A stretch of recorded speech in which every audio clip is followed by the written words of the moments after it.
What's up, everybody? It's Blake, one of the hosts of Surfing the Divide here again, with a quick message for a couple people. This goes out to KYAnonymous, aka Deric Lostutter, and anybody that might support his endeavors. We did a show last week on Surfing the Divide that was called KY Fraudulent, or How to Monetize Rape. And in that story, we tell the tale of Deric's last 3 years, basically. I'm not going to get real into all that. You should obviously check out the show. But Deric has yet to come out and dispute anything that we've said on that show. Because for one, it's all fact. There's lots of places you can check that out. If you know how to use Google, that's a good place to start because it's not hard to find. But know that there's a site, dericlostutter.org right now. You can find everything at dericlostutter.org/blog. And look at all the information there. And also, anybody out there that would like to report fraud or any type of scams that this guy's got going on right now, you can email tips@dericlostutter.org. But to continue with what happened, the show came out, KY got on social media and had some things to say about it. We responded a couple times, but then stopped because there's no reason to argue with such a liar and such a childish person. But today, I got doxed. What is doxed? If you haven't been following or don't know, doxing is when you take somebody's personal information and put it out to the public or whatever. So, congratulations, Deric, on doxing a person who wasn't hiding their identity. I don't know how you did it, man. Congratulations. But I got it pulled up here and we're going to talk about a couple things about it. And pretty much about how you failed every step of the way. You say, these fools decided to launch a 2-hour podcast and used a Fed snitch, former Anon, and jealous speech challenge shitbag. Okay? Well, you're right. We did talk about you for 2 hours on the podcast. And thanks for listening, man. We appreciate you tuning in. Because that does mean that you know exactly how long we spent on the show talking about you. Was any of it defamatory? You need to look defamation up in the dictionary, because you get it wrong every time, bro. Because when people report facts and proven evidence, that's just called telling an accurate story. And everything that was on our show is 100% accurate. What else do we got here?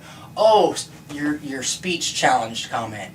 Yes, Deric, because when you're pushed up against the wall and you can't back anything you have up to say, let's make fun of the way people talk and how they look, and because that's what adults do.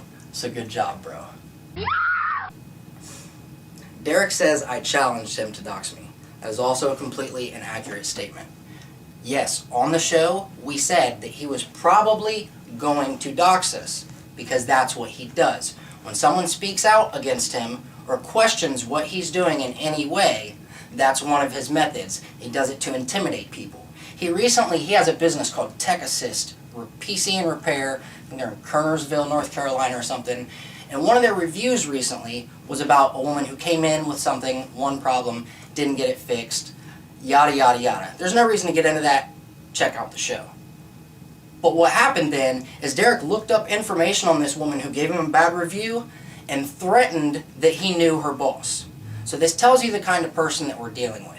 So if you're a supporter of his out there and you're watching this video and at this point already you haven't decided that this guy's a complete crock and crook, all other kind of CR words I can come up with, I really don't know what to tell you. But let's just look at my dox for some further proof, okay? So doxing is done to try to intimidate somebody, right? I, for one, have never hid my identity. I have a show where I say my name. But to try to intimidate me like someone does in this situation, he put out a bunch of addresses and phone numbers.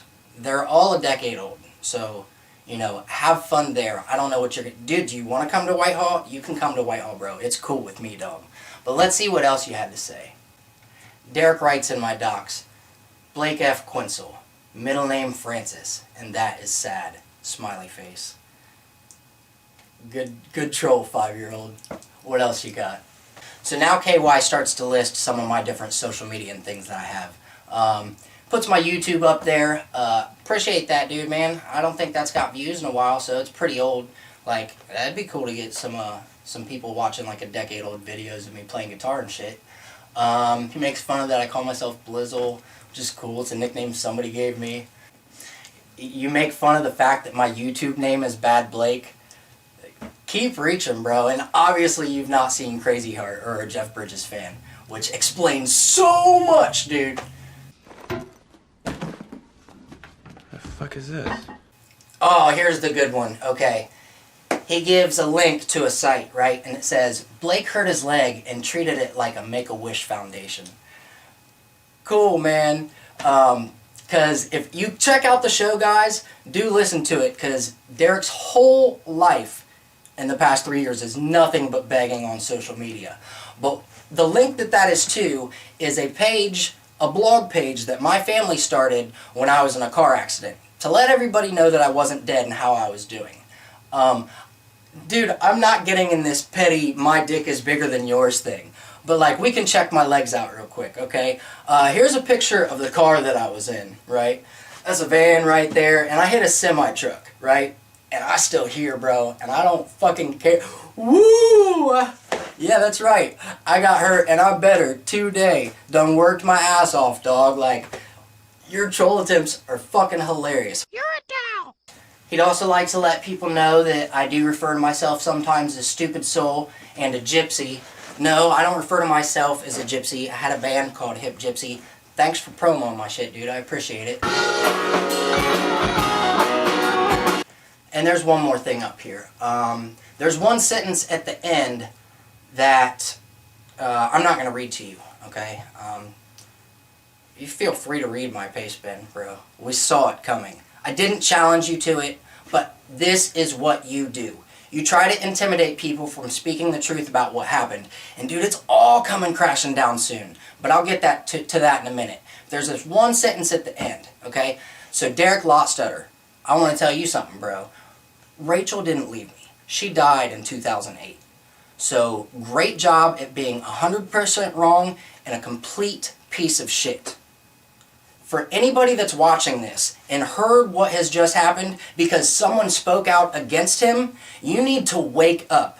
KYAnonymous is a complete fraud. And he's not going to be able to continue it much longer. I get it. You're mad. We did a show about you and called you out on everything. We disseminated every little fucked up thing you've done just so that it can exist out there and maybe somebody will see it. If you're one of those people right now that is being scammed or defrauded in any way by KYAnonymous, aka Deric Lostutter, make sure you contact DericLostutter.org.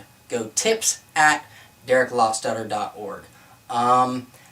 We thought we'd probably end it here, but I have to say thank you to everybody on Twitter who got my back and did the speaking for me. To everybody out there, this isn't a defamatory reply.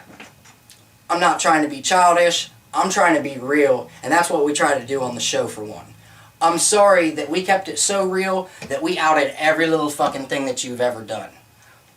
But after everybody jumped on Twitter today and just jumped down your throat after you doxed me, a lot of people have gotten in contact with me and want another show because I guess there's a lot more to be told. So, that's all I have to say for now. Like I said, my name is Blake Francis Quinzel, motherfucker. Do something about it, bitch. STD spread it.